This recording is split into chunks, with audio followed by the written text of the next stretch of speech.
खबर लंका में पहुंचते ही रावण पुनः सकपका कर रह जाता है और अपने पुत्र मेघनाद को कहता है कि इंद्रजीत, वह वनवासी जिसे तुम मौत की नींद सुला कर आए थे, फिर स्वस्थ हो गया है। गरुड़ के पराक्रम के कारण पहले नागपाश से मुक्ति तथा अब हनुमान के पराक्रम के कारण शक्ति से लक्ष्मण के प्राण बच जाने के कारण मेघनाद झल्ला जाता है। वह क्रोध का घूंट पीकर रह जाता है। तब रावण कहता है कि शायद यह युद्ध हम जीत नहीं पाएंगे, क्योंकि राम की सेना के लिए शायद असंभव कुछ भी नहीं है। हमारी हर चाल को वह मात दे रहे हैं। इस पर इंद्रजीत कहता है कि चिंता ना करें पिताजी, अगर लक्ष्मण बच गया तो क्या हुआ। अब मैं ऐसा अमोघ प्रयोग करने जा रहा हूँ जिसके पूरा होते ही इस युद्ध को समाप्त करने में एक दिन भी नहीं लगेगा। तब इंद्रजीत अपने पिता रावण को बताता है कि वह आज गुप्त रूप से कुलदेवी निकुंभला का यज्ञ करेगा, जिसमें कुलदेवी निकुंभला यदि प्रसन्न हो गई तो उनके आशीर्वाद से एक दिव्य रथ प्रकट होगा। वह दिव्य रथ अजेय होगा, जिस पर चढ़कर मैं राम लक्ष्मण से युद्ध करूंगा। उस दिव्य रथ की विशेषता ये है कि जब तक मैं उस रथ पर सवार रहूंगा तब तक संसार की कोई भी शक्ति मुझे पराजित नहीं कर सकती। इंद्रजीत अपने पिता रावण से आग्रह करता है कि मैं आज ही कुलदेवी निकुंभला का यज्ञ आरंभ करता हूँ, लेकिन इसकी सूचना आपके और मेरे सिवा किसी को भी नहीं होनी चाहिए।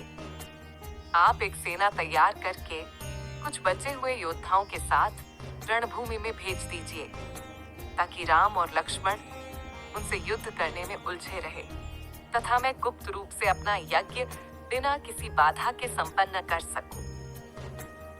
रावण से आज्ञा लेकर मेघनाद अपनी कुलदेवी निकुंभला के गुप्त मंदिर में जाकर यज्ञ करने लगता है। इसकी सूचना विभीषण के गुप्तचर को पता चलती है। यह सूचना पाकर विभीषण जी श्री राम और लक्ष्मण के समक्ष जाते हैं और उन्हें बताते हैं कि मेघनाद कल रात्रि के समय से ही हमारी कुल देवी निकुंभला का यज्ञ कर रहा है। बात को स्पष्ट करते हुए विभीषण जी कहते हैं कि इंद्रजीत को स्वयं ब्रह्मा जी ने यह वरदान दिया था कि जब भी इंद्रजीत अपनी कुलदेवी निकुंभला का यज्ञ पूरा करेगा तो उसकी ज्वाला से एक दिव्य तथा अजेय रथ प्रकट होगा। जब तक इंद्रजीत उस पर चढ़कर युद्ध करेगा उसे कोई भी पराजित नहीं कर सकता। कुलदेवी निकुंभला के मंदिर का रास्ता केवल मेघनाद, लंकेश, रावण और मुझे ही पता है। कृपया करके मेघनाद द्वारा यह यज्ञ पूरा होने से रोक लीजिए, वरना अगर उसने यज्ञ संपन्न कर लिया तो उसे हरा पाना किसी के लिए भी संभव नहीं होगा। विभीषण की बातों से सहमत होकर श्री राम लक्ष्मण के साथ हनुमान, अंगद, सुग्रीव, नल, नील आदि को निकुंभला देवी के मंदिर के दुर्गम स्थान पर भेजते हैं, जहां वह मेघनाद के यज्ञ को भंग कर सके। मंदिर में पहुंचकर हनुमान और वानर सैनिक मेघनाद के यज्ञ को भंग कर देते हैं, जिससे क्रोधित होकर मेघनाद गरजता हुआ बाहर निकलता है। मंदिर के बाहर ही लक्ष्मण जी विभीषण और सुग्रीव के साथ उसकी प्रतीक्षा कर रहे थे। उसके के मंदिर से बाहर आते ही लक्ष्मण जी उसे युद्ध के लिए ललकारते हैं। लक्ष्मण के पास खड़े विभीषण को देखकर मेघनाद समझ जाता है कि मंदिर पहुंचने का गुप्त रास्ता विभीषण ने ही शत्रु को बताया होगा। इसी वजह से विभीषण को कुलद्रोही तथा देशद्रोही कहकर इंद्रजीत अत्यधिक क्रोध में विभीषण को मारने के लिए यमराज का अस्त्र यम अस्त्र उस पर चला देता है, लेकिन लक्ष्मण जी अपने एक शक्तिशाली बाण से यम अस्त्र को निष्प्रभाव कर देते हैं। तब फिर से इंद्रजीत और लक्ष्मण जी के मध्य युद्ध छिड़ जाता है, लेकिन आज का यह युद्ध मेघनाद के लिए अंतिम युद्ध था, क्योंकि ब्रह्मदेव ने जब इंद्रजीत को निकुंभला देवी के यज्ञ से दिव्य रथ प्राप्त होने का वरदान दिया था, तो उन्होंने यह भी स्पष्ट किया था कि जो भी तुम्हारे इस यज्ञ को भंग करेगा उसी के हाथों तुम्हारी मृत्यु भी होगी। ब्रह्मदेव के उसी कथन के कारण आज मेघनाद की मृत्यु लक्ष्मण के हाथों निश्चित थी। लेकिन फिर भी अपने पराक्रम और वीरता के कारण मेघनाद घमासान युद्ध करता है, लेकिन लक्ष्मण जी हर बार उसके हर बाण को काट देते तथा निष्प्रभाव कर रहे थे। अपनी पराजय को सामने देखकर इंद्रजीत अपने सबसे घातक महाअस्त्रों का प्रयोग करता है। इंद्रजीत सबसे पहले ब्रह्मास्त्र का प्रयोग पर करता है, लेकिन ब्रह्मास्त्र लक्ष्मण जी के पास जाकर बिना वार किए वापस लौट जाता है। यह देखकर इंद्रजीत हैरान हो जाता है, इसीलिए वह क्रोधित होकर भगवान शिव का पाशुपतास्त्र लक्ष्मण जी पर चला देता है, लेकिन पाशुपात अस्त्र भी बिना प्रभाव किए ही वापस लौट आता है। प्रयासरत इंद्रजीत त्रिलोकी की अंतिम शक्ति भगवान विष्णु का सुदर्शन चक्र का अस्त्र लक्ष्मण जी पर चलाता है, लेकिन जो कि लक्ष्मण जी शेषनाग का अवतार थे, इसलिए वह सुदर्शन चक्र लक्ष्मण जी की परिक्रमा करके वापस मेघनाद के पास चला जाता है। यह देखकर मेघनाद को विश्वास हो जाता है कि लक्ष्मण और श्री राम कोई साधारण मानव नहीं है। वह निश्चित है भगवान का कोई अवतार है। यही समझाने के लिए मेघनाद युद्ध छोड़कर रावण के पास आता है और बाहर से ही उन्हें संबोधित करने लगता है। अपने पुत्र इंद्रजीत को ऐसे व्यथित देखकर रावण समझ जाता है कि इंद्रजीत का यज्ञ पूरा नहीं हुआ है। पूछने पर इंद्रजीत बताता है कि आपका छोटा भाई कुलद्रोही विभीषण शत्रु को मंदिर के गुप्त स्थान पर ले आया और उन्होंने मेरा यज्ञ विध्वंस करा दिया। तो मैंने क्रोध में विभीषण पर यमराज का यम अस्त्र चलाया, किंतु लक्ष्मण ने अपने तीर से उसे निष्फल कर दिया।